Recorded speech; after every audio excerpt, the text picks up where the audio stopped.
Saudaraku, JS anggota Satpol PP Aceh Singkil yang kini sedang ramai diperbincangkan disebut menceraikan istrinya Melda Safitri. Sebelum dirinya dilantik, P3K akhirnya memberikan penjelasan resmi, di mana JS kepada BKPSDM atau Badan Kepegawaian dan Pengembangan Sumber Daya Manusia Aceh Singkil memberikan keterangan resminya. Dirinya menjelaskan bahwa ia dan sang istri sudah lama mengalami masalah rumah tangga sebelum akhirnya dilakukan perceraian. Berikut informasi selengkapnya. Saudaraku, JS tenaga honorer Satpol PP Aceh Singkil yang sempat viral karena disebut menceraikan istrinya sebelum dilantik menjadi pegawai pemerintah dengan perjanjian kerja atau P3K akhirnya memberikan penjelasan resmi.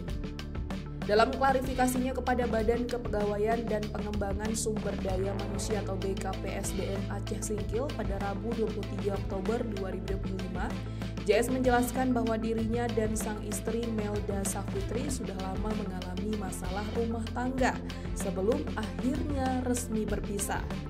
Perceraian antara JS dan Melda dilakukan pada 14 September 2025 dan dihadiri oleh kepala desa serta keluarga dari kedua belah pihak. Kepala BKPSDM Aceh Singkil Azman menjelaskan bahwa berdasarkan hasil klarifikasi, perceraian tersebut tidak terjadi secara mendadak menjelang pelantikan P3K sebagaimana ramai diberitakan di media sosial. Namun, ia menegaskan bahwa proses perceraian itu tidak sesuai dengan mekanisme yang berlaku bagi aparatur sipil negara. Azman menyampaikan bahwa perceraian JS dan Melda merupakan perceraian biasa yang tidak mengikuti prosedur resmi ASN, seperti permohonan izin kepada atasan, proses mediasi, dan persidangan di pengadilan.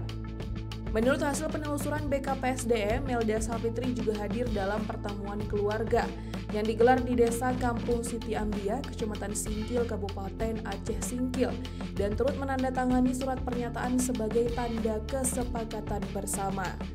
Dari hasil klarifikasi tersebut, BKPSDM menilai bahwa informasi yang menyebut Melda diceraikan 2 atau 3 hari sebelum pelantikan P3K tidak benar.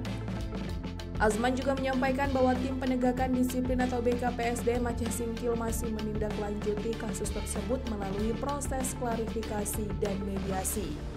Langkah ini dilakukan untuk memastikan seluruh proses berjalan sesuai dengan regulasi ASN dan agar persoalan dapat dipetakan secara menyeluruh. Sebelumnya, nama Melda Safitri sempat menjadi perhatian publik setelah kisahnya viral di media sosial. Dalam video yang beredar, Melda terlihat meninggalkan rumah kontrakan mereka dan pulang ke kampung ibunya di Kabupaten Aceh Selatan.